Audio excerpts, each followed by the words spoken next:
Hi అండి, welcome back to my channel. ఈరోజు మనం వంకాయ మీగడ కర్రీ అనేది ఎలా తయారు చేయాలో నేర్చుకుందాము.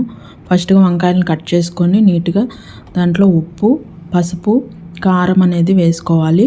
పెరుగు మీద మీగడ అనేది తీసుకొని దాన్ని కూడా మనము ఈ వంకాయ ముక్కల్లో వేసుకొని చక్కగా మిక్సింగ్ అనేది చేసుకొని పక్కన పెట్టేసుకోవాలి. ఇలా పక్కన పెట్టేసుకున్న తర్వాత మనము స్టవ్ మీద ఒక గిన్నె పెట్టేసుకొని ఆయిల్ వేడి చేసుకొని అందులో పోపు దినుసులు అనేవి వేసుకొని పోపు దినుసులు ఫ్రై అయిన తర్వాత మనం ఉల్లిపాయ ముక్కలు, కరివేపాకు కూడా వేసుకొని అవి కూడా ఫ్రై అయిన తర్వాత కొన్ని ములగ కాడలు, టమాటా ముక్కలు కట్ చేసుకుని కూడా వేసుకొని అవి కూడా ఫ్రై అయిన తర్వాత మనం ముందుగా మిక్స్ చేసుకున్న వంకాయ ముక్కలను కూడా అందులో వేసేసుకొని కలిపేసి మూత పెట్టుకోవాలి. అలా 5 మినిట్స్ ఉడికిన తర్వాత మనం కర్రీకి తగినన్ని వాటర్ అనేది యాడ్ చేసుకొని మూత పెట్టేసుకోవాలి. మూత పెట్టేసుకొని 5 మినిట్స్ ఉడికించుకునేది మనకి కర్రీ రెడీ అయిపోతుంది.